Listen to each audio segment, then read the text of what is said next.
Alright, I got my morning face on. It's been a rough night. Day 3 in Morocco has yet to begun, but day 2 was just so long, but very informative, qualitative. It started with the little horse chariot ride, which you saw through the whole part of the city, which then led to the souks, where it's, put it this way, if you think Oxford Street is packed and like crowded, you have seen nothing, absolutely nothing. About this wide of a table, no, about as wide as these 3 tables is what we had to walk through, and with that you had poor people begging on the side, you had people going past you and in front of you with like no care in the world, just ran past you, just pushed you out of the way.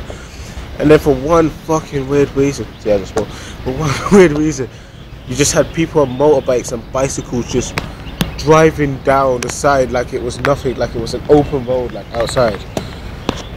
Man, it just really pissed me off. Especially one person who like was going down like 10 miles an hour, and in front of him was like an all glass shop. Think about what you thought about the suits. Why you thought they was good, bad. Well, that was a bad bit. It was just so crowded. Good bit was some of the shopkeepers were actually quite friendly, as we experienced. A lot of people looking for work as well. Yeah. And then we went to that cow leather place. What was it called? The leather. I can't remember. I remember what it's called in a minute. You'll probably just come. That was quite rough in there. Yeah. That was pretty rough.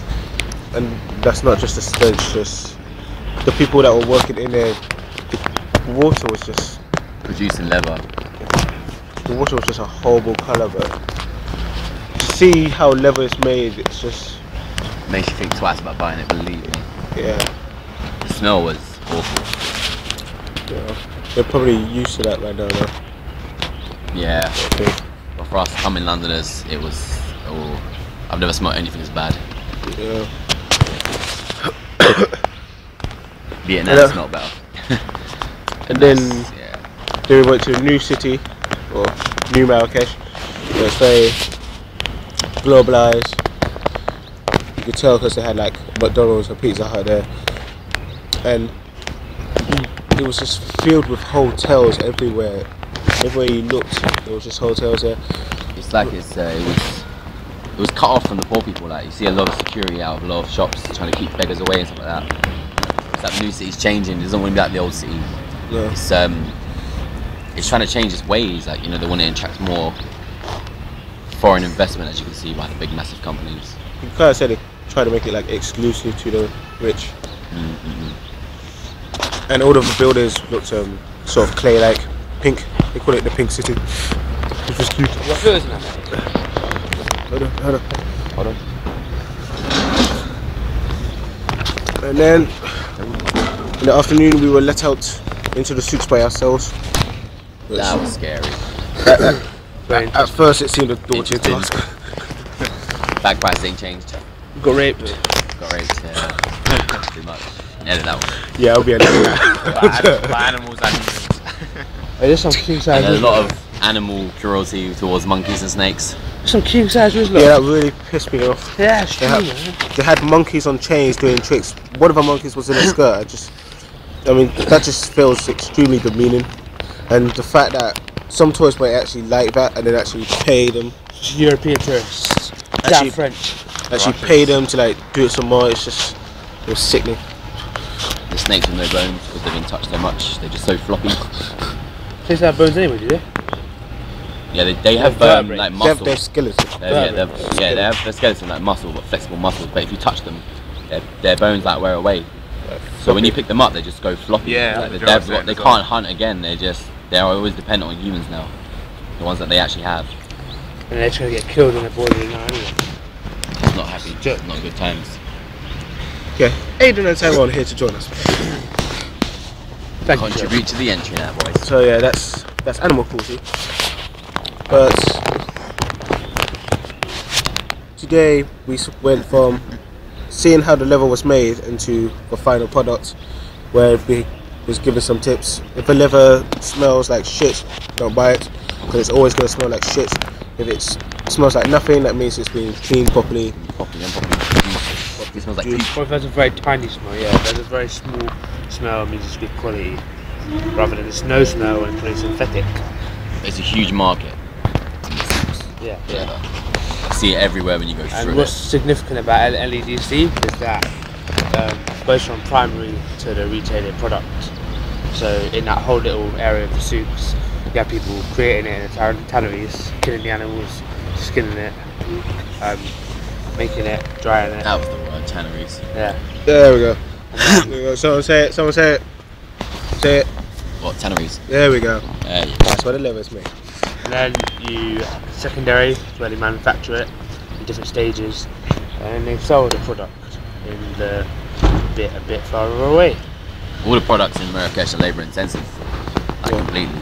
It's not the fact that you're paying for the goods in Marrakesh, it's the fact that you're paying for a labour intensive job.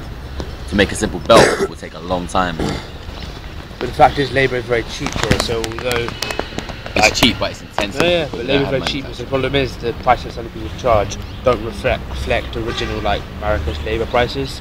Sometimes they charge twice as much for a product. It sort of shows the desperation.